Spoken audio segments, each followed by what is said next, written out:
അടുത്ത കെമിസ്ട്രിയുടെ അടുത്ത സെഷനിലേക്ക് സ്വാഗതം. നോക്കൂ, കഴിഞ്ഞ വീഡിയോയിൽ നമ്മൾ പറഞ്ഞിട്ടുള്ളത് കൊളോയിഡ്സിൻ്റെ പ്രിപ്പറേഷൻ വരെയാണ് നമ്മൾ പറഞ്ഞു വെച്ചിട്ടുള്ളത്. ഓക്കെ, ഇന്ന് നമ്മൾ പ്രിപ്പറേഷനും അതിൻ്റെ പ്രോപ്പർട്ടീസാണ് പറയുന്നത് കൊളോയിഡ്സിന്. നോക്കൂ, ഈ കൊളോയിഡിന് നിങ്ങൾക്ക് ആ ഓർമ്മ ഉണ്ടോ? നമ്മൾ ലിയോഫിലിക് കൊളോയിഡ്, ലിയോഫോബിക് കൊളോയിഡ്. ലിയോഫിലിക് ആണെങ്കിൽ വളരെ സ്പെഷ്യൽ മെത്തേഡ് വഴി, പിന്നെ ലിയോഫിലിക് ആണെങ്കിൽ നമ്മൾ ഡയറക്റ്റ് മിക്സിങ് ആയിട്ട് പ്രിപ്പയർ ചെയ്യാൻ പറ്റും. ലിയോഫോബിക് ആണെങ്കിൽ സ്പെഷ്യൽ മെത്തേഡ് കൊടുക്കണം. അവിടെ ഉപയോഗിക്കുന്ന സ്പെഷ്യൽ മെത്തേഡാണ്. അപ്പോൾ നമുക്കിപ്പോൾ പരീക്ഷയ്ക്ക് വേണ്ടിയിട്ടുള്ള കാര്യങ്ങളാണ് പറയുന്നത്. അപ്പോൾ നമുക്ക് അതിൽ ഒന്ന് കെമിക്കൽ മെത്തേഡാണ്. കെമിക്കൽ മെത്തേഡിൽ ആ 4 പേര് മാത്രം നിങ്ങൾ പഠിച്ചു വെക്കുക. ഒന്ന് ഡബിൾ ഡീകമ്പോസിഷൻ, അടുത്തത് oxidation, reduction, hydrolysis. Double decomposition, oxidation, reduction, hydrolysis.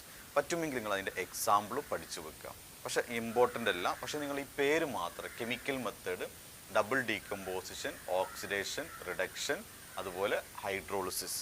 Double decomposition എന്നാൽ നോക്കൂ, ഈ ടൈപ്പ് റിയാക്ഷൻ ആണെങ്കിൽ ഇപ്പോൾ നോക്കി, AB plus CD gives AC plus BD. ഈ ടൈപ്പ് റിയാക്ഷൻ ആണെങ്കിൽ അവിടെ നമ്മൾ ഡബിൾ ഡീകമ്പോസിഷൻ എന്ന് പറയും. ഡബിൾ ഡീകമ്പോസിഷൻ നോക്കൂ, AS2O3 പ്ലസ് 3H2S ഇങ്ങനെ തന്നു വിചാരിച്ചോ. ഇത് നോക്കൂ, ഇത് ഇങ്ങനെ കമ്പൈൻ ചെയ്ത് AS2S3 പ്ലസ് 3H2O കണ്ടോ, ഇത് ഡബിൾ ഡീകമ്പോസിഷനാണ്. ഓക്കെ, ഓക്സിഡേഷൻ എന്ന് പറയുമ്പോൾ അവിടെ ഓക്സിഡേഷൻ റിയാക്ഷൻ നടക്കുന്നുണ്ടാവും. റിഡക്ഷൻ എന്ന് പറയുമ്പോൾ റിഡക്ഷൻ റിയാക്ഷൻ ഉണ്ടാവും. ഹൈഡ്രോളിസിസ് എന്ന് പറയുമ്പോൾ വാട്ടർ നമ്മൾ റിയാക്ഷൻ നോക്കൂ. For example FeCl3 plus 3H2O, FeCl3 plus 3H2O gives FeOH twice, OH thrice, FeOH thrice plus 3HCl കണ്ടോ, പ്ലസ് 3HCl. അപ്പോൾ ഇത് ഹൈഡ്രോളിസിസ് ആണ്. ഓക്കെ, ഇങ്ങനെ ഓരോ എക്സാമ്പിൾ വേണമെങ്കിൽ പഠിക്കാം, അല്ലെങ്കിൽ നിങ്ങൾ കെമിക്കൽ മെത്തേഡിൽ ആ 4 പഠിച്ചു വെക്കുക. ഓക്കെ, പിന്നെ അടുത്ത മെത്തേഡാണ് ഇലക്ട്രിക്കൽ ഡിസിൻറ്റിഗ്രേഷൻ, ഒരു ബ്രെഡിക്സ് ആർക്ക് മെത്തേഡ്. അതെന്താ ചെയ്യുന്ന അറിയോ? നമ്മളിപ്പോൾ ഗോൾഡിൻ്റെ കൊളോയിഡാണ് ഉണ്ടാക്കാൻ പിന്നെ ഉദ്ദേശിക്കുന്നതെന്ന് വിചാരിക്കും. അങ്ങനെ ആണെങ്കിൽ നമ്മൾ എന്ത് ചെയ്യുന്ന അറിയോ? ആ ഗോൾഡിൻ്റെ 2 റോഡ് എടുത്തിട്ട് ഇങ്ങനെ വെക്കുക, ഇതുപോലെ വെക്കുക, 2 തൊട്ടില്ലാത്ത അവസ്ഥയിൽ വെക്കുക. എന്നിട്ട് അങ്ങനെ വെച്ചിട്ട് ഇവിടുന്ന് ഒരു കണക്ഷൻ എടുക്കുക, ഇവിടുന്ന് ഒരു കണക്ഷൻ എടുക്കുക, 2 കൂടെ പ്ലഗിൽ കുത്തി സ്വിച്ച് ഇട്ട് കഴിഞ്ഞാൽ ഇവിടെ ഇങ്ങനെ ഒരു തീപ്പൊരി കാണാൻ പറ്റും. ഓക്കെ, അതിനർത്ഥം അവിടെ ലാർജ് എമൗണ്ട് ഹീറ്റ് റിലീസ് ചെയ്യുന്നുണ്ട്. ആ എനർജി കാരണം കണ്ടേ, നമ്മളൊരു പ്ലഗിൽ എന്തെങ്കിലും വയറെടുത്തിട്ട് ഇങ്ങനെ കുത്തിവെക്കുകയാൽ ഇങ്ങനെ ഒരു സ്പാർക്ക് കാണാൻ പറ്റില്ലേ? അത് തന്നെയാണ്. ആ എനർജി ഉപയോഗിച്ച് ഇവർ മെൽറ്റ് ചെയ്യും. ഓക്കെ, ആ മെൽറ്റ് ചെയ്യുമ്പോൾ അവർ ഉരുകി ഇങ്ങനെ വരും. ഉരുകി വരുമ്പോൾ അവിടെ എന്ത് ചെയ്യും? നമ്മൾ ഡിസ്പെർഷൻ മീഡിയം അറേഞ്ച് ചെയ്തിട്ടുണ്ടാവും. നോക്കൂ, നമുക്ക് സിമ്പിളായിട്ട് ഇങ്ങനെ പറയാം. ഇതാ നമ്മൾ നേരത്തെ പറഞ്ഞ 2 മെറ്റലിൻ്റെ റോഡ് കണ്ടോ. ഈ 2 മെറ്റലിൻ്റെ റോഡ് നമ്മൾ ഒന്ന് ബാറ്ററിയുടെ പോസിറ്റീവുമായിട്ടും ഇതാ നെഗറ്റീവുമായിട്ടും കണക്ട് ചെയ്യാം. ഓക്കെ, കണക്ട് ചെയ്തു. എന്നിട്ട് നമ്മൾ എന്ത് ചെയ്തു? ഇവിടെ ഇതാ ഇങ്ങനെ ഒരു ബീക്കർ ഇത് അറേഞ്ച് ചെയ്യാം. ബീക്കറിൽ അറേഞ്ച് ചെയ്തു. ഓക്കെ, ഇവിടെ നമ്മളൊരു സ്യൂട്ടബിൾ ആയിട്ടുള്ള ഒരു ഡിസ്പെർഷൻ മീഡിയം എടുക്കാം. Dispersion medium. ഓക്കെ, ഈ ഡിസ്പെർഷൻ മീഡിയത്തിൽ വെച്ചിട്ടാണ് സംഭവിക്കുന്നത്. ഇതിങ്ങനെ എന്ത് ചെയ്യും? പതുക്കെ ഉരുകി താഴോട്ട് വരും. അങ്ങനെ ഉരുകി താഴോട്ട് വരുമ്പോൾ നമ്മൾ ഇവിടെ എന്ത് ചെയ്യുന്ന അറിയാം? ഒരു ഐസ് പാത്ത് അറേഞ്ച് ചെയ്യണം. ഇതുപോലെ ഒരു ഐസ് പാത്ത് അറേഞ്ച് ചെയ്യണം. ആ ഐസ് കാരണം ഇതെന്ത് ചെയ്യും? ഉരുകി വരുന്നത് പിന്നെ ഫ്രീസ് ചെയ്തിട്ട് കൊളോയിഡ് പാർട്ടിക്കിൾ സൈസുള്ളൊരു പാർട്ടിക്കിളായിട്ട് മാറും. സംഭവം മനസ്സിലായി? ഇതാണ് ബ്രെഡിക്സ് ആർക്ക് മെത്തേഡ്. ഈ ബ്രെഡിക്സ് ആർക്ക് മെത്തേഡിൽ നമ്മൾ സാധാരണ ഗോൾഡിൻ്റെ കൊളോയിഡ് പ്രിപ്പയർ ചെയ്യാനാണ് ഉപയോഗിക്കുക. ഒന്നുമില്ലെങ്കിൽ നോക്കി ഈ ചിത്രം ഒന്ന് വരച്ച് വെച്ചാൽ പോരെ. ഓക്കെ, ഇങ്ങനെ നമ്മൾ എന്ത് ചെയ്യുന്നു? ഇവിടെയുള്ള ഈ ആർക്ക്, ഇലക്ട്രിക് ആർക്ക് കാരണം ഈ മെറ്റൽ മെൽറ്റ് ചെയ്യും, അല്ലെങ്കിൽ വേപ്പറൈസ് ചെയ്യും. ഓക്കെ, അങ്ങനെ മെൽറ്റ് ചെയ്ത് താഴോട്ട് വരുമ്പോൾ ഈ ഐസ് പാത്ത് കാരണം അത് ഫ്രീസ് ചെയ്തിട്ട് എന്ത് ചെയ്യും? പിന്നെ തണുത്ത് ഒരു സോൾഡ് ഫോമിലേക്ക് മാറുമ്പോൾ അത് കൊളോയിഡ് പാർട്ടിക്കിളിൻ്റെ സൈസുള്ളൊരു പാർട്ടിക്കിളായിരിക്കും ഉണ്ടാവുക. അങ്ങനെ നമുക്ക് കൊളോയിഡ് പ്രിപ്പയർ ചെയ്യാം. ഇതാണ് ബ്രെഡിക്സ് ആർക്ക് മെത്തേഡ്. ക്ലിയർ ആണല്ലോ? അപ്പോൾ ഇതിൽ പഠിക്കേണ്ട ബ്രെഡിക്സ് ആർക്ക് ജസ്റ്റ് ഇതൊന്ന് മാത്രം പഠിച്ചു വെക്കാം. ഇനി പെപ്റ്റൈസേഷൻ എന്ന് പറഞ്ഞത്. പെപ്റ്റൈസേഷൻ എന്ന് പറഞ്ഞാൽ എന്താ പറയുക? നമ്മൾ സാധാരണ നോക്കൂ, ഒരു പ്രൊസിപ്പിറ്റേറ്റ് എടുക്കുക. പ്രൊസിപ്പിറ്റേറ്റ് നിങ്ങൾ പഠിച്ചാണല്ലോ. പ്രൊസിപ്പിറ്റേറ്റ് ഇങ്ങനെ ടെസ്റ്റ് ട്യൂബ് താഴെ അതൊരു അവശിപ്തം. പ്രസിപ്പിറ്റേറ്റിലേക്ക് നമ്മളൊരു സ്യൂട്ടബിൾ ആയിട്ടുള്ള ഒരു ഡിസ്പെർഷൻ മീഡിയം ഒഴിക്കുക. ഡിസ്പെർഷൻ മീഡിയം ഇപ്പോൾ നമുക്ക് കിട്ടുന്നത് ട്രൂ സൊല്യൂഷനാണ്. ട്രൂ സൊല്യൂഷൻ എന്ന് പറയുമ്പോൾ നമുക്ക് അവിടെ പാർട്ടിക്കിളിനെ കാണാൻ കഴിയില്ല. എന്ന് പറഞ്ഞാൽ വളരെ ചെറിയ പാർട്ടിക്കിൾ, നമുക്ക് ആ പാർട്ടിക്കിളിൻ്റെ സൈസ് ഇങ്ങനെ കാണിക്കാം. വളരെ ചെറിയ പാർട്ടിക്കിൾ. ഇനി ഇത് ഇപ്പോൾ സപ്പോസ് ഇത് ഫെറിക് ക്ലോറൈഡിൻ്റെ ഫെറിക് ഹൈഡ്രോക്സൈഡിൻ്റെ ഒരു പ്രൊസിപ്പിറ്റേറ്റ് ആണെന്ന് വിചാരിച്ചു. ഈ ഫെറിക് ഹൈഡ്രോക്സൈഡിൻ്റെ പ്രൊസിപ്പിറ്റേറ്റ് മോളിക്യൂളിൻ്റെ സൈസ് ഇത്രയേ ഉണ്ടാവുള്ളൂ. അതൊരിക്കലും ഒരു കൊളോയിഡ് പാർട്ടിക്കിൾ അല്ല. അത് കൊളോയിഡ് പാർട്ടിക്കിൾ ആവണമെങ്കിൽ അതിൻ്റെ സൈസ് ഇത്രയെങ്കിലും ആവണം, എന്നാലത് കൊളോയിഡ് പാർട്ടിക്കിൾ ആവുള്ളൂ. അപ്പോൾ ഇനി എന്ത് ചെയ്യുന്ന പറയും, ഇതിലേക്ക് നമ്മളൊരു സ്യൂട്ടബിൾ ആയിട്ടുള്ള ഒരു ഇലക്ട്രോലൈറ്റ് ചേർക്കാം. നമ്മളിവിടെ ചേർക്കുന്ന ഇലക്ട്രോലൈറ്റ് FeCl3 ആണെന്ന് FeCl3 ആയിക്കോട്ടെ. അവിടെ നമ്മൾ ഫെറിക് ഹൈഡ്രോക്സൈഡിൻ്റെ പ്രസിപ്പിറ്റേറ്റ് ആണ് നമ്മൾ എടുത്തിരുന്നത്. ഇപ്പോൾ നമ്മളിലേക്ക് ഇലക്ട്രോലൈറ്റ് ഫെറിക് ക്ലോറൈഡ് ചേർത്തു. ഇനി എന്ത് ചെയ്യാറിയോ, ഇത് ഫെറിക് ഹൈഡ്രോക്സൈഡിൻ്റെ മോളിക്യൂളാണല്ലോ, ഫെറിക് ഹൈഡ്രോക്സൈഡിൻ്റെ മോളിക്യൂളാണിത്. അതിൻ്റെ സർഫസിലേക്ക് ഈ FeCl3 ഇത് ഇലക്ട്രോലൈറ്റ് ആണെന്ന് പറഞ്ഞു. ഈ ഇലക്ട്രോലൈറ്റ് ഡിസോസിയേറ്റ് ചെയ്ത് അവിടെ എന്തുണ്ടാവും, Fe3+ ഉണ്ടാവും, Cl- ഉണ്ടാവും. ഇതെന്ത് ചെയ്യാറ്, Fe3+, ഇതിൻ്റെ അതേ അയോണല്ലേ, ഫെറിക് ഹൈഡ്രോക്സൈഡിൻ്റെ മോളിക്യൂളാണ്, അതിൻ്റെ അതേ അയോൺ ഇവിടെ ഉണ്ട്. ആ Fe3+ ഇതെന്ത് ചെയ്യും, അതിൻ്റെ സർഫസിലേക്ക് അഡ്സോർബ് ചെയ്യും. കണ്ടോ, സർഫസിലേക്ക് അഡ്സോർബ് ചെയ്യും. അങ്ങനെ അഡ്സോർബ് ചെയ്ത് കഴിഞ്ഞാൽ ഇതിൻ്റെ സൈസ് നോക്കി കൂടിയില്ലേ, ഇപ്പോൾ കൊളോയിഡ് പാർട്ടിക്കിളിൻ്റെ സൈസായിട്ട് മാറിയില്ലേ. ഇതിനെ പറയുന്ന പേരാണ് പെപ്റ്റൈസേഷൻ എന്ന് പറയുന്നത്. Clear, peptization. അപ്പോൾ എന്താ പെപ്റ്റൈസേഷൻ ചോദിച്ചാൽ നമ്മൾ എന്താ പറയുക, ഒരു പ്രൊസിപ്പിറ്റേറ്റിന് it is a conversion, the process of converting the precipitate molecule into the colloid by adding a suitable electrolyte. Okay, ബുദ്ധിമുട്ടില്ലല്ലോ, അത്രേ ഉള്ളൂ. The process of converting the precipitate into colloid by adding a suitable electrolyte. Okay, ഈ add ചെയ്യുന്ന electrolyte ഉണ്ടല്ലോ, നമ്മളിവിടെ ferric ക്ലോറൈഡിൽ add ചെയ്ത് ആ ഇലക്ട്രോലൈറ്റിനെ പറയുന്ന പേരാണ് പെപ്റ്റൈസിങ് ഏജൻറ്റ് എന്ന് പറയുന്നത്.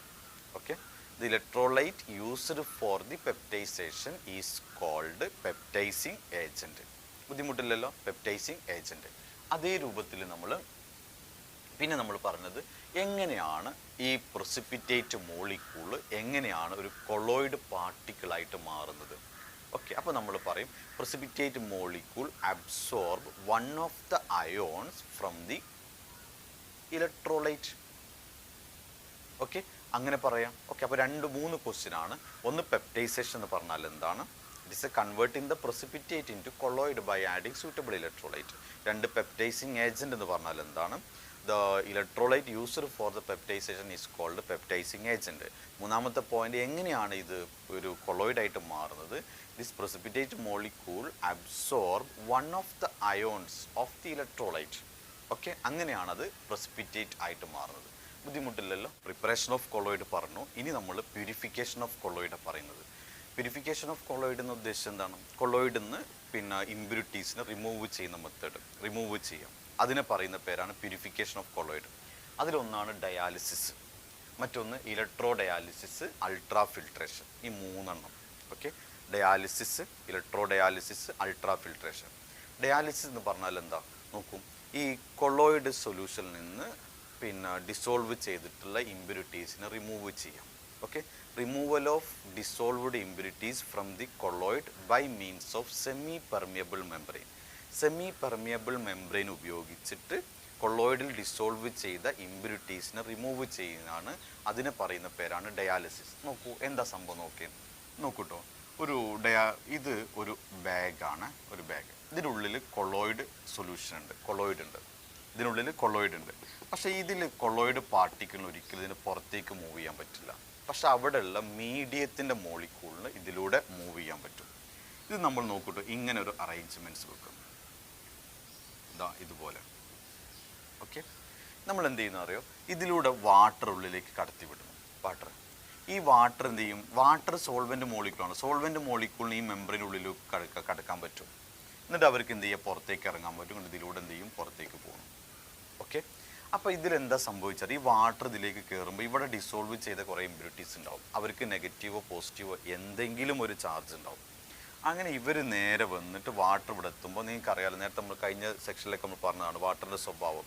ഈ ചാർജുള്ളവരാണ്, ഈ വാട്ടർ ചാർജുള്ളവരെയും കൈയും പിടിച്ചിട്ട് എന്ത് ചെയ്യും, നേരെ പുറത്തേക്ക് ഇറങ്ങും, അവരങ്ങനെ പോകും.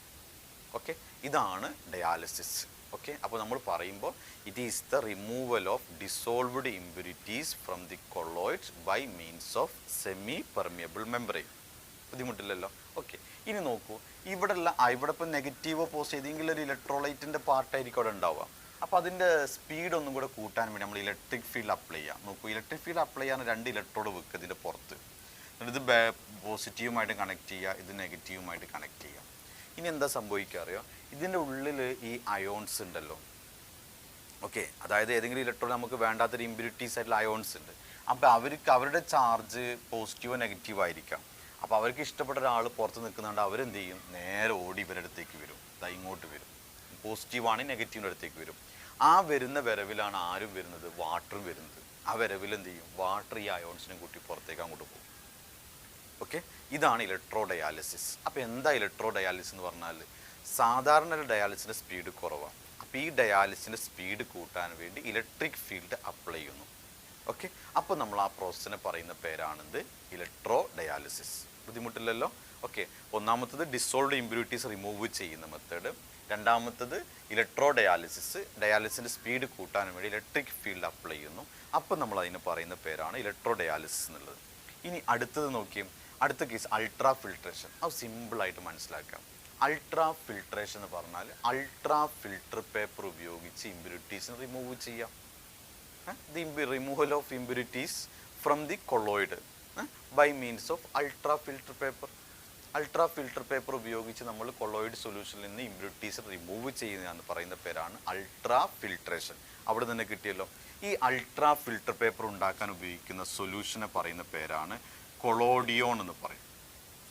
ഓക്കെ, അൾട്രാ ഫിൽട്ടർ പേപ്പർ ഉണ്ടാക്കാൻ ഉപയോഗിക്കുന്ന സൊല്യൂഷനെ പറയുന്ന പേരാണ് കൊളോഡിയോൺ. നിങ്ങളൊരു കാര്യം ആലോചിച്ച് നോക്കൂട്ടോ, സാധാരണ ഫിൽട്ടർ പേപ്പറില്ലേ, ഈ സാധാരണ ഫിൽട്ടർ പേപ്പറിൻ്റെ ഉള്ളിലൂടെ നമ്മൾ ഇപ്പോൾ പിന്നെ ഒരു ചളിവെള്ളമൊക്കെ ഒഴിക്കുകയാണെങ്കിൽ ആ ചളി ഇവിടെ പൊങ്ങിക്കിടക്കും, താഴെ എന്ത് വരും? വെള്ളം വരും. ഓക്കെ, എന്നാൽ നിങ്ങൾ നോക്കി പിന്നെ നിങ്ങൾ ഈ സാൾട്ട് സൊല്യൂഷൻ, ഉപ്പിൻ്റെ സൊല്യൂഷൻ എടുത്ത് ഒഴിച്ച് നോക്കൂ, അത് ഉപ്പും വെള്ളവും കൂടെ താഴോട്ട് വരും അല്ലേ? കാരണം അതിൻ്റെ പിന്നെ സൈസ് കൂടുതലാണ്. ഈ ചളിവെള്ളത്തിന് നമ്മൾ പറയാം സസ്പെൻഷൻ എന്നാണ് പറയാം, ഉപ്പുവെള്ളത്തിന് നമ്മൾ പറയാം ട്രൂ സൊല്യൂഷൻ എന്ന് പറയാം. അപ്പോൾ അവിടെ ചളിവെള്ളത്തിൽ ഈ മഡി വാട്ടറിൽ പാർട്ടിക്കിളിൻ്റെ സൈസ് കൂടുതലാണ്, ട്രൂ സൊല്യൂഷനിൽ പാർട്ടിക്കിൾ സൈസ് കുറവാണ്. രണ്ടിൻ്റെയും ഇടക്കാണ് ആര് വരും? കൊളോയിഡ് വരിക. ഈ മഡി വാട്ടറിനെ പറയുന്ന പേര് സസ്പെൻഷൻ എന്ന് പറയും, ഇതിന് ട്രൂ സൊല്യൂഷൻ എന്ന് പറയും. രണ്ടിൻ്റെ ഇടയ്ക്ക് കൊളോയിഡ്. അപ്പോൾ ഈ കൊളോയിഡ് പാർട്ടിക്കിൾ ഈ സാധാരണ ഈ ഫിൽട്ടർ പേപ്പറിനുള്ളിലൂടെ പുറത്തേക്ക് വരും. അത് വരാതിരിക്കാൻ വേണ്ടി ഈ കൊളോഡിയോണിൽ മുക്കിയിട്ട് അതൊന്ന് ഉണക്കിയെടുത്താൽ മതി. കൊളോഡിയോൺ ഉപയോഗിച്ചാൽ അങ്ങനെ കൊളോഡിയോൺ ഉപയോഗിച്ച് കഴിഞ്ഞാൽ എന്താ സംഭവിക്കാറിയോ? അതിൻ്റെ പോർ സൈസ് കുറയും. പോർ സൈസ് എന്നാൽ ചെറിയ ആ ഹോൾസിൻ്റെ സൈസ് കുറയും. അങ്ങനെ വരുമ്പോൾ കൊളോയിഡ് പാർട്ടിക്കിൾ പുറത്തേക്ക് വരില്ല, സോൾവെൻ്റ് മോളിക്യൂൾ പുറത്തേക്ക് വരികയും ചെയ്യും. ഓക്കെ, അപ്പോൾ നമ്മളിപ്പോൾ എന്താ പഠിച്ചത്? ഈ dialysis, electro dialysis, ultra filtration. Ultra filter paper ഉപയോഗിച്ച് ഇമ്പ്യൂരിറ്റീസ് റിമൂവ് ചെയ്യുക, വളരെ സിമ്പിൾ. ഇങ്ങനെ അൾട്രാ ഫിൽട്ടർ പേപ്പർ ഉണ്ടാക്കാൻ ഉപയോഗിക്കുന്ന സൊല്യൂഷനെ പറയുന്ന പേരാണെന്ത്? കൊളോഡിയോൺ. ക്ലിയർ ആണല്ലോ? കൊളോഡിയോൺ. ഓക്കെ, ഇനി കൊളോഡിയോൺ എന്താ ചെയ്യുന്നത്? ആ ഓർഡിനറി ഫിൽട്ടർ പേപ്പറിൻ്റെ സൈസ് കുറക്കുന്നു. ഓക്കെ, ഇനി നമുക്ക് കൊളോയിഡിൻ്റെ പ്രോപ്പർട്ടീസിലേക്ക് വരാം. കൊളോയിഡിൻ്റെ പ്രോപ്പർട്ടീസിൽ ഒന്ന് നമ്മൾ നേരത്തെ പറഞ്ഞ ഒരു പ്രോപ്പർട്ടി എന്താ പറയുക? ഹെട്രോജീനിയസ് ആണെന്ന് പറഞ്ഞു. എന്തുകൊണ്ടാണ് കൊളോയിഡിനെ നമ്മൾ ഹെട്രോജീനിയസ് പറയാൻ കാരണം എന്താ? ഹെട്രോജീനിയസ് എന്ന് പറയാൻ കാരണം എന്താ? Because it consists of two particles, that is dispersed phase and dispersion medium. Because it consists of two phase, രണ്ട് ടൈപ്പ് ഫേസ് ഉണ്ട് അവിടെ. ഒന്ന് ഡിസ്പെർഷൻ മീഡിയം, ഡിസ്പെർസ്ഡ് ഫേസ്. അതുകൊണ്ടാണ് ഇതിനെ നമ്മൾ ഹെട്രോജീനിയസ് എന്ന് പറയുന്നത്. രണ്ടാമത്തെ പ്രോപ്പർട്ടി എന്താ പറയുക? ഇവർ കോളിഗേറ്റീവ് പ്രോപ്പർട്ടി കാണിക്കുന്നുണ്ട്. കൊളോയിഡ്സ് കോളിഗേറ്റീവ് പ്രോപ്പർട്ടി കാണിക്കുന്നു. കോളിഗേറ്റീവ് പ്രോപ്പർട്ടി പറഞ്ഞാൽ എന്താ? സൊല്യൂട്ടിൻ്റെ എണ്ണത്തെ ഡിപ്പെൻഡ് ചെയ്യുന്ന പ്രോപ്പർട്ടി അല്ലേ കോളിഗേറ്റീവ് പ്രോപ്പർട്ടി. ഇവിടെയും പാർട്ടിക്കിൾസ് ഉണ്ടല്ലോ, അതുകൊണ്ട് അത് എന്ത് ചെയ്യും? പാർട്ടിക്കിൾസ് ഉള്ളത് കൊണ്ട് അത് പിന്നെ കൊളിഗേറ്റീവ് പ്രോപ്പർട്ടി കാണിക്കും. ഓക്കെ, മൂന്നാമത് ഒപ്റ്റിക്കൽ പ്രോപ്പർട്ടീസ് നമ്മൾ പറയുന്നത്. ഒപ്റ്റിക്കൽ പ്രോപ്പർട്ടീസിൽ നമ്മൾ കൊളോയിഡ് സൊല്യൂഷൻ വളരെ ചുരുക്കി നമുക്ക് പറയാം കേട്ടോ. കൊളോയിഡ് സൊല്യൂഷനിലൂടെ ലൈറ്റ് പാസ് ചെയ്യാം. അപ്പോൾ ആ ലൈറ്റിൻ്റെ പാത്ത് വിസിബിൾ ആണ്. ഇതിനെ പറയുന്ന പേരാണ് ടിൻഡൽ ഇഫക്റ്റ് എന്ന് പറയുന്നത്. ടിൻഡൽ ഇഫക്റ്റ് എന്ന് പറയും. ഓക്കെ, കൊളോയിഡ് സൊല്യൂഷനിലൂടെ ലൈറ്റ് പാസ് ചെയ്യുമ്പം അതിൻ്റെ പാത്ത് വിസിബിൾ ആണ്. ഇതിനെ പറയുന്ന പേരാണ് ടിൻഡൽ ഇഫക്റ്റ് എന്ന് പറയുന്നത്. ഓക്കെ, ഇനി ഈ ടിൻഡൽ ഇഫക്റ്റിന് കാരണം എന്താണ്? അവിടെ സ്കാറ്ററിങ് സംഭവിക്കുന്നതുകൊണ്ടാണ്. എന്ന് പറഞ്ഞാൽ ആ ലൈറ്റിലൂടെ പോകുമ്പോൾ കൊളോയിഡ് പാർട്ടിക്കിൾ തട്ടുന്നു. ആ തട്ടുന്നതിൻ്റെ ഫലമായിട്ട് അത് തെറിച്ച് നമ്മളെ കണ്ണിലൊന്ന് തട്ടുമ്പോൾ നമുക്ക് അതിൻ്റെ പാത്ത് കാണാൻ പറ്റുന്നത്. അപ്പോൾ scattering of light with colloid particles. അതാണ് എന്തിന് കാരണം? ടിൻഡൽ ഇഫക്റ്റിന് കാരണം. ക്ലിയർ? ഓക്കെ. ഇനി ഈ ടിൻഡൽ ഇഫക്റ്റ് ട്രൂ സൊല്യൂഷന് ടിൻഡൽ ഇഫക്റ്റ് കാണിക്കുന്നില്ല. ട്രൂ സൊല്യൂഷന് ടിൻഡൽ ഇഫക്റ്റ് കാണിക്കുന്നില്ല. കാരണം എന്താ? ആ ട്രൂ സൊല്യൂഷനിലെ പാർട്ടിക്കിളിൻ്റെ സൈസ് കുറവാണ്. ഓക്കെ. ഇനി ട്രൂ സൊല്യൂഷനും കൊളോയിഡും തിരിച്ചറിയാൻ വേണ്ടി നമുക്ക് എന്ത് ചെയ്യാം? ട്രൂ സൊല്യൂഷനും കൊളോയിഡ് തിരിച്ചറിയാൻ നമുക്ക് ടിൻഡൽ ഇഫക്റ്റ് ഉപയോഗിക്കാം. ഓക്കെ. അതുപോലെ അൾട്രാ മൈക്രോസ്കോപ്പിൽ ഉപയോഗിക്കുന്ന ഫിനോമിനനാണ് ടിൻഡൽ ഇഫക്റ്റ്. അൾട്രാ മൈക്രോസ്കോപ്പിൽ ഉപയോഗിക്കുന്ന ഫിനോമിനനാണ് ടിൻഡൽ ഇഫക്റ്റ്. ഈ ടിൻഡൽ ഇഫക്റ്റ് ഇതിലൂടെ പാസ് ചെയ്യുമ്പോൾ ആ ഒരു പാത്ത് ഉണ്ടല്ലോ, ആ ഇലുമിനേറ്റഡ് പാത്ത്, അതിനെ പറയുന്ന പേരാണ് ടിൻഡൽ കോൺ എന്ന് പറയുന്നത്. എന്താ പറയുക? ടിൻഡൽ കോൺ. ഓക്കെ. അപ്പോൾ ഒന്നുകൂടെ പറയാം, എന്താണ് Tyndall effect? Okay. When a beam of light is passed through the colloid solution, the path of the light become visible. This phenomenon is known as Tyndall effect. ഒരു colloid സൊല്യൂഷനിലൂടെ light pass ചെയ്യുമ്പോൾ അതിൻ്റെ path visible ആണ്. ഈ ഫിനോമിനെ പറയുന്ന പേരാണ് Tyndall effect. Clear? Tyndall ഇഫക്റ്റിന് കാരണം എന്താണ്? It is due to the scattering of light with colloid particle. Colloid പാർട്ടിക്കിളും ലൈറ്റും തമ്മിൽ നടത്തുന്ന സ്കാറ്ററിങ്ങിൻ്റെ ഫലമായിട്ടാണ് ടിൻഡൽ ഇഫക്റ്റ് ഉണ്ടാവുന്നത്. ഓക്കെ. ഇനി ട്രൂ സൊല്യൂഷൻ ടിൻഡൽ ഇഫക്റ്റ് കാണിക്കുന്നില്ല. കാരണം ട്രൂ സൊല്യൂഷനിലെ പാർട്ടിക്കിളിൻ്റെ സൈസ് വളരെ കുറവാണ്. ഇനി കൊളോയിഡും ട്രൂ സൊല്യൂഷനും തിരിച്ചറിയാൻ നമുക്ക് എന്തുപയോഗിക്കാം? ടിൻഡൽ ഇഫക്റ്റ് ഉപയോഗിക്കാം. ഓക്കെ. അൾട്രാ മൈക്രോസ്കോപ്പിൽ ഉപയോഗിക്കുന്ന ഫിനോമിനനാണ് ടിൻഡൽ ഇഫക്റ്റ്. ഓക്കെ. ഇനി നമുക്ക് അടുത്തൊരു പ്രോപ്പർട്ടിയാണ് ഈ കൊളോയിഡ് സൊല്യൂഷൻ്റെ കളറ്. കൊളോയിഡ് സൊല്യൂഷൻ്റെ കളർ എന്ന് പറയുമ്പോൾ ഇപ്പോൾ നമ്മളിതിൽ കൊളോയിഡ് സൊല്യൂഷൻ എടുത്തു. ഒരാൾ ഇവിടെ നിന്ന് അതിൻ്റെ കളർ നോക്കി, വേറൊരാൾ ഇവിടെ ഈ ഭാഗത്ത് നിന്ന് കളർ നോക്കി. രണ്ടാളും രണ്ട് ഡിഫറെൻറ്റ് കളറാണ് കാണാം. കൂടുതൽ ഡീറ്റെയിൽസ് ഞാൻ പറയുന്നില്ല. ഇവിടെ ലൈറ്റ് ഇവിടെ നിന്ന് വരുന്നു. അപ്പോൾ ഇവൻ നോക്കുന്ന കളറായിരിക്കില്ല ഇവൻ കാണുന്നുണ്ടാവും. ഇവിടെ നോക്കി ഇവൻ കാണുന്ന ലൈറ്റ് എന്താ അറിയോ? ഈ കൊളോയിഡ് സൊല്യൂഷനിൽ ഈ മീഡിയത്തിൻ്റെ മോളിക്കൂളിലൂടെ വരുന്ന ലൈറ്റാണ് ഇവൻ കാണുന്നത്. അതിൽ കുറച്ച് ഭാഗം മീഡിയത്തിൻ്റെ മോളിക്കൂൾ അബ്സോർബ് ചെയ്യാം. ബാക്കി വരുന്ന ലൈറ്റ് എന്താണോ അതായിരിക്കും ഇവൻ കാണുന്നുണ്ടാവാം. ഇവൻ കാണുന്ന ലൈറ്റ് ഏതാണ്? ഇവിടെ കൊളോയിഡ് പാർട്ടിക്കിളിൽ തട്ടിയിട്ട് തിരിച്ചു വരുന്ന ലൈറ്റാണ് ഇവൻ കാണുന്നത്. അപ്പോൾ കൊളോയിഡ് പാർട്ടിക്കിൾ അതിൻ്റെ കുറച്ച് ഭാഗം അബ്സോർബ് ചെയ്യാം, ബാക്കിയായിരിക്കും പുറത്തേക്ക് വീണത്. അപ്പോൾ കളർ എന്ത് ചെയ്യും? വ്യത്യാസം വരും. അപ്പോൾ നമുക്ക് ചുരുക്കി പറയാം, കൊളോയിഡ് സൊല്യൂഷൻ്റെ കളറിനെ ഡിപ്പെൻഡ് ചെയ്യുന്ന ഫാക്ടേഴ്സ് എന്തൊക്കെയാണ്? ഒന്ന് നമുക്ക് എന്ത് പറയാം? ലൈറ്റിൻ്റെ വേവ് ലെങ്ത് ഓഫ് ലൈറ്റ്. രണ്ടാമത്തത് എങ്ങനെയാണ് നമ്മളതിനെ നോക്കി കാണുന്നത്, അതിനനുസരിച്ച് വ്യത്യാസം വരും. The manner in which the observer receive the light. Observer ആ ലൈറ്റ് റിസീവ് ചെയ്യുന്ന മാനർ അനുസരിച്ച് വ്യത്യാസം വരും. അപ്പോൾ ഒന്ന് വേവ് ലെങ്ത് ഓഫ് ലൈറ്റ്, രണ്ട് the manner in which observer receive the light. ബുദ്ധിമുട്ടില്ലല്ലോ? അതാണ് Tyndall effect, colour of the colloid solution. Okay. ഇനി അടുത്ത പ്രോപ്പർട്ടി, അഞ്ചാമത്തെ പ്രോപ്പർട്ടി നോക്കണേ. അഞ്ചാമത്തെ പ്രോപ്പർട്ടി, നമ്മൾ ഇലക്ട്രിക് ഫീൽഡ് അപ്ലൈ ചെയ്യുന്നു. ഇലക്ട്രിക് ഫീൽഡ് അപ്ലൈ ചെയ്യുമ്പോൾ കൊളോയിഡ് പാർട്ടിക്കിളാണ് നമ്മൾ ഇലക്ട്രിക് ഫീൽഡ് അപ്ലൈ എന്ന് വിചാരിച്ചോ. കൊളോയിഡ് സൊല്യൂഷനിൽ നമ്മൾ ഇലക്ട്രിക് ഫീൽഡ് അപ്ലൈ ചെയ്യുന്നു. ഇവിടെ നമ്മൾ കൊളോയിഡ് സൊല്യൂഷൻ എടുത്തു, ഇങ്ങനെ ഒരു യു ഷേപ്പിൽ. ഇവിടെ നമ്മൾ ഇങ്ങനെ പോസിറ്റീവ് നെഗറ്റീവ് ഇലക്ട്രോഡ് എടുത്തു. കൊളോയിഡ് പാർട്ടിക്കിളിൻ്റെ സൈസ് പോസിറ്റീവ് ആണെങ്കിൽ അത് നെഗറ്റീവ് ഇലക്ട്രോണിൻ്റെ അടുത്തേക്ക് പോകും. ഓക്കെ. ഈ മൂവ്മെൻറ്റിനെ പറയുന്ന പേരാണ് electrophoresis. Okay. The movement of colloidal particles under the influence of electric field is called electrophoresis. ഇത് നോക്കൂട്ടോ, ഇവിടെ നമ്മളൊരു സെമി പെർമിയബിൾ മെംബ്രെയിൻ വെച്ചു. ഇപ്പോൾ ഇവിടെയാണ് കൊളോയിഡ് പാർട്ടിക്കിൾ ഉള്ളത്. ഓക്കെ. നമ്മളിപ്പോൾ എന്ത് ഇലക്ട്രിക് ഫീൽഡ് അപ്ലൈ ചെയ്തു, പക്ഷേ കൊളോയിഡ് പാർട്ടിക്കിൾ ഇതിലൂടെ മൂവ് ചെയ്യാൻ പറ്റില്ല. ആർക്ക് മൂവ് ചെയ്യാം? മീഡിയത്തിൻ്റെ മോളിക്കൂളിന് മൂവ് ചെയ്യാം. ഓക്കെ. ആ മീഡിയത്തിൻ്റെ മോളിക്കൂളിൻ്റെ മൂവ്മെൻറ്റിനെ പറയുന്ന പേരാണ് ഇലക്ട്രോ ഓസ്മോസിസ്. അപ്പോൾ ഇലക്ട്രോഫോറസിസ് എന്ന് പറഞ്ഞാൽ it is the movement of colloidal particles under the influence of electric field. Electro osmosis എന്ന് പറഞ്ഞാൽ it is the movement of molecules of dispersion medium. Electrophoresis എന്ന് പറഞ്ഞാൽ it is the movement of colloidal particles under the electric field. Then electro osmosis എന്ന് പറഞ്ഞാൽ it is the movement of molecules of dispersion medium under the influence of electric field. ബുദ്ധിമുട്ടില്ലല്ലോ? അപ്പോൾ electrophoresis ആയി, electro osmosis ആയി. Okay, ഇനി നമ്മൾ പറയുന്നത് Brownian movement ആണ്. Okay, Brownian movement. ഈ ബ്രോണിയൻ മൂവ്മെൻറ്റ് എന്ന് പറഞ്ഞാൽ എന്താ പറയുക മക്കളെ, നമ്മൾ ഒരു കൊളോയിഡിൻ്റെ സാമ്പിൾ എടുക്കാം. കൊളോയിഡിൻ്റെ സാമ്പിൾ. ഓക്കെ, ഇവിടെ നമ്മൾ കൊളോയിഡ് പാർട്ടിക്കിൾസ് ഉണ്ടാവും. Okay, colloid particle. ഓക്കെ, ഇവിടെയുള്ള കൊളോയിഡ് പാർട്ടിക്കിൾ ഇങ്ങോട്ട് മൂവ് ചെയ്തു, അവിടെ തട്ടി ഇങ്ങോട്ട് വരുന്നു, ഇവിടെ തട്ടി ഇങ്ങോട്ട് വരുന്ന, ഇങ്ങനെ ആയിരിക്കും അതിൻ്റെ മൂവ്മെൻറ്റ് കാണിക്കുക. ഇങ്ങനെ മൂവ്മെൻറ്റ് പറയുന്ന പേരാണ് സിഗ്സാഗ് മൂവ്മെൻറ്റ് എന്ന് പറയും. Zigzag movement. ഈ സിഗ്സാഗ് മൂവ്മെൻറ്റിന് പറയുന്ന പേരാണ് ബ്രോണിയൻ മൂവ്മെൻറ്റ് എന്നുള്ളത്. It is a zigzag movement of colloid particles. ബുദ്ധിമുട്ടില്ലല്ലോ, zigzag movement of colloid particle. ഇനി അതിൻ്റെ റീസൺ എന്താ?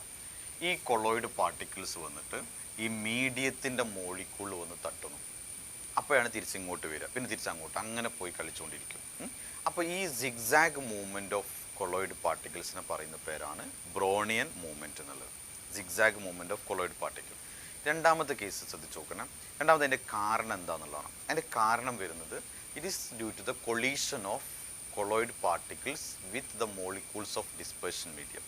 It is due to the collision of colloid particle with the molecules of dispersion medium. Dispersion മീഡിയത്തിൻ്റെ molecule ഇതും തമ്മിൽ collision നടക്കുന്നതിൻ്റെ ഫലമായിട്ട്. Okay, ഈ നോക്കൂട്ടോ, നമ്മൾ ഇപ്പോൾ ഈ മെഡിസിനൊക്കെ കുപ്പി തരുന്ന മരുന്നൊക്കെ ഇല്ലേ, അതൊക്കെ ശരിക്കും നമ്മൾ ഒന്ന് ഷെയ്ക്ക് ചെയ്തിട്ട് അത് കുടിക്കുന്നുള്ളൂ. ശരിക്കും അതൊരു കൊളോയിഡാണ്. എന്തുകൊണ്ടാണ് അങ്ങനെ ചെയ്യുന്നതെന്ന് അറിയോ? അവിടെ സെറ്റിൽ ഡൗൺ നടക്കാനുള്ള ചാൻസ് ഉണ്ട്. സെറ്റിൽ ഡൗൺ നടക്കാനുള്ള ചാൻസ് ഉണ്ട്. ഓക്കെ, അതുകൊണ്ടാണ് അവിടെ സംഭവിക്കുന്നത്. അപ്പോൾ ഈ ഗ്രാവിറ്റേഷണൽ ഫോഴ്സ് കാരണം അവിടെ സെറ്റിൽ ഡൗൺ നടന്നു. ഇതിനെ പറയുന്ന പേരാണ് സെഡിമെൻറ്റേഷൻ എന്ന് പറയും. Okay, the settle down of the colloid particles under the influence of gravity എന്ന് പറഞ്ഞാൽ ഒരു സബ്സ്റ്റൻസ് എടുത്ത്, ഒരു സൊല്യൂഷൻ എടുത്തിട്ട് അതിൻ്റെ പാർട്ടിക്കിൾ താഴെ ഈ ഗ്രാവിറ്റേഷണൽ ഫോഴ്സ് കാരണം താഴെ അടിഞ്ഞു കൂടുന്നു, ഡെപ്പോസിറ്റ് ചെയ്യുന്നു. അതിനെ പറയുന്ന പേരാണ് എന്ത്? Sedimentation. It is the settle down of the colloidal particles under the influence of gravity. ഇതിനെ പറയുന്ന പേരാണ് എന്ത്? സെഡിമെൻറ്റേഷൻ. ബുദ്ധിമുട്ടില്ലല്ലോ. അപ്പോൾ നമ്മൾ ഈ സെക്ഷനിൽ നമ്മൾ പറഞ്ഞത് ഒന്ന് preparation of colloid, properties of purification of colloid, പിന്നെ നമ്മൾ പ്രോപ്പർട്ടീസ് ഓഫ് കൊളോയിഡ്സിൽ കുറച്ച് ഭാഗം പറഞ്ഞു. ഓക്കെ, ഇനി നമ്മൾ അടുത്ത സെഷനിൽ ഇതിൻ്റെ ബാക്കിയും കൂടെ പറയാം. ഓക്കെ, ഇതിൻ്റെ കൂടെ തന്നെ നോട്ട് നിങ്ങൾ എഴുതിയെടുക്കണം. എന്തെങ്കിലും സംശയങ്ങൾ തോന്നുകയാണെങ്കിൽ നിങ്ങൾ ചോദിക്കുക കേട്ടോ.